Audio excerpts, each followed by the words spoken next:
Haleluya, puji Tuhan, salam sejahtera bagi kita semua. Bertemu kembali dalam Renungan 79 dan mari terus mengalami pertumbuhan iman. Resilient anak Tuhan harus tangguh, puji Tuhan.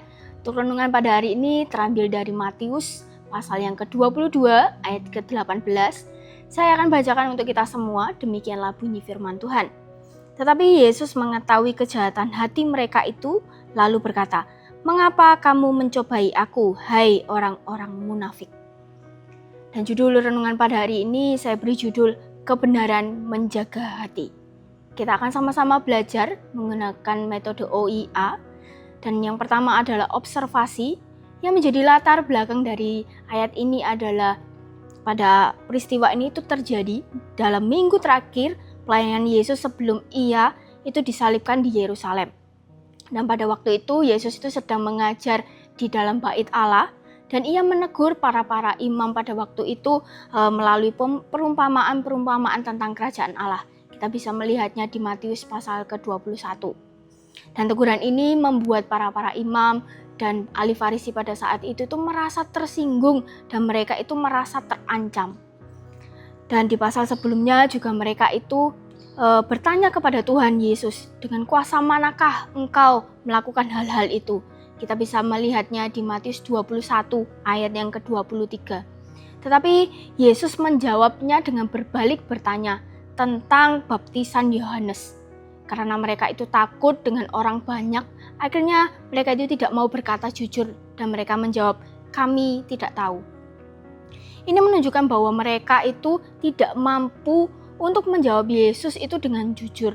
Mereka tidak sanggup untuk melawan hikmat dari Tuhan Yesus. Dan mereka juga tidak mau mengakui kesalahan mereka. Karena itu mereka itu mencari cara lain untuk menjatuhkan Tuhan Yesus.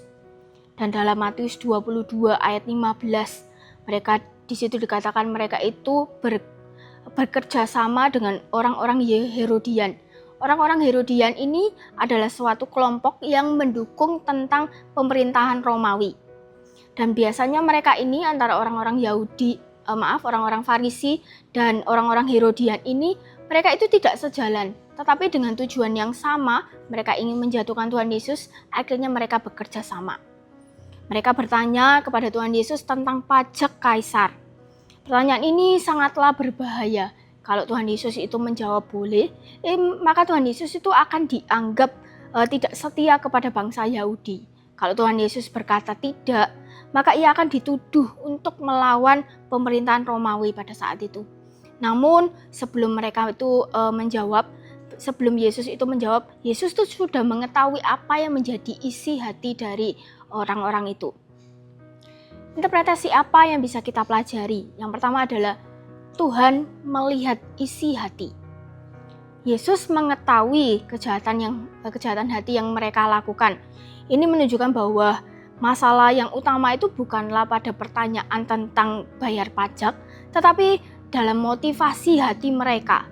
Orang-orang Farisi ini dan orang-orang Herodian ini datang kepada Tuhan itu terlihatnya itu sopan, terlihat seperti orang rohani. Dan di ayat 16 itu dikatakan, mereka menyuruh murid-murid mereka bersama-sama orang-orang Herodian bertanya kepadanya, "Guru, kami tahu engkau adalah seorang yang jujur dan dengan jujur mengajar jalan Allah dan engkau tidak takut kepada siapapun juga sebab engkau tidak mencari muka." Tetapi sebenarnya mereka itu sedang merencanakan sesuatu hal yang jahat. Di luarnya itu terlihat seperti baik, seperti berkata itu sopan, enak didengar, tetapi hati mereka itu penuh dengan kejahatan di dalam hati mereka. Inilah yang disebut dengan munafik.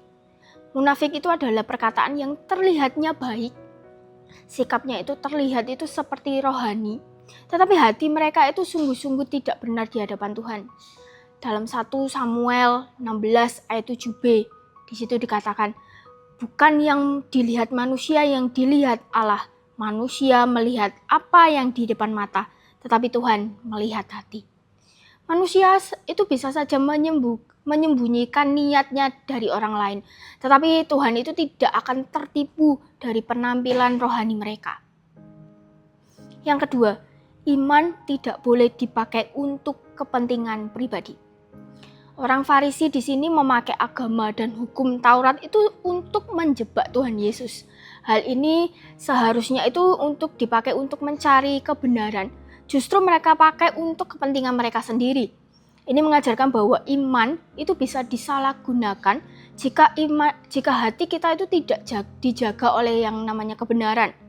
Dan firman Tuhan itu tidak boleh dipakai untuk menyerang orang lain, untuk membenarkan diri sendiri, dan untuk mempertahankan ego sendiri.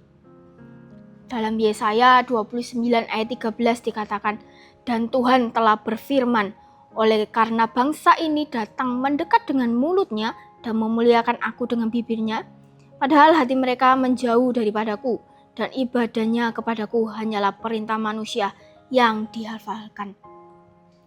Iman yang sejati itu lahir dari hati yang mau tunduk kepada Tuhan, bukan hanya untuk kesenangan pribadi atau untuk menyenangkan diri sendiri.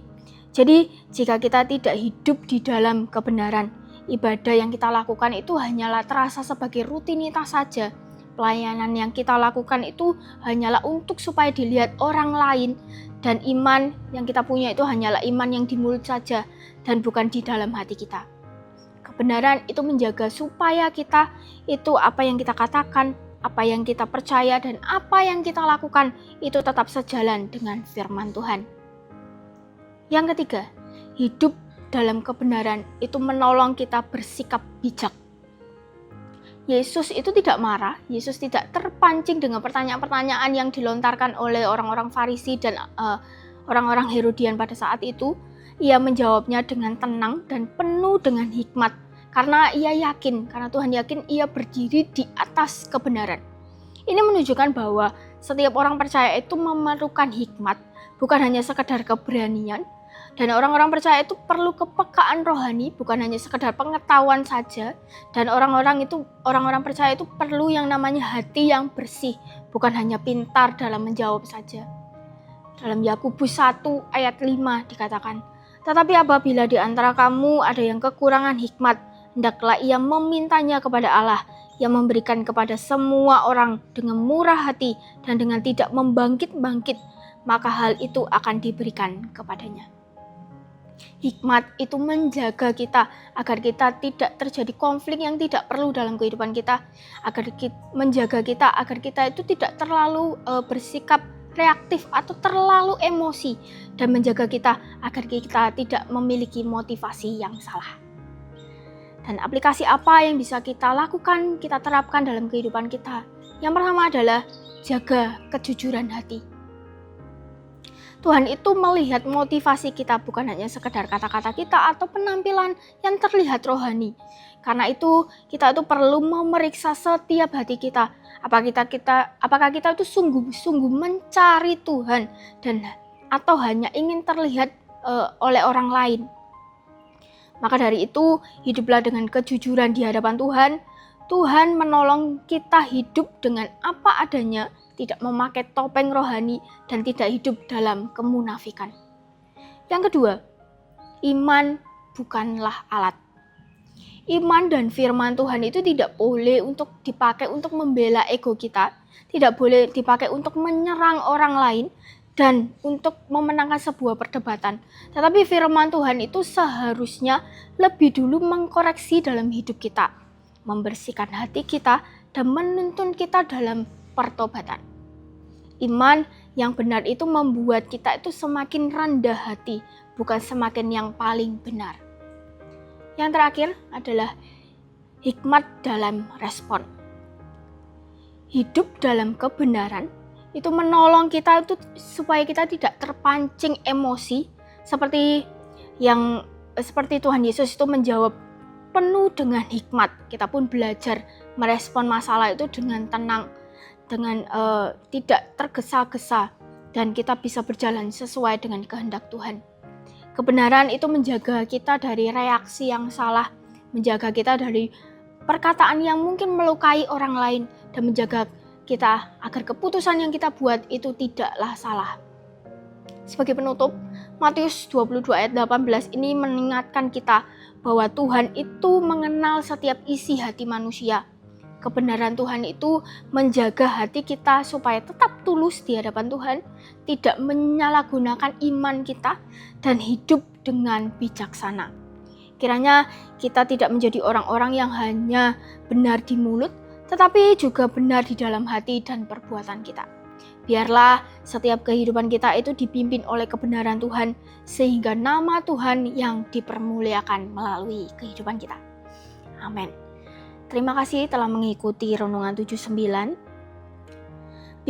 Bagi Bapak, Ibu, Saudara yang ingin didoakan untuk pokok-pokok doa tertentu atau menceritakan kesaksian baik, mukjizat kesembuhan, pemulihan, masalah keluarga, dan lain-lain, bisa menghubungi kami di saluran nomor WhatsApp di bawah di 0813 2742 0088. Amin. Kebenaran firman Tuhan, mari kita satu dalam doa.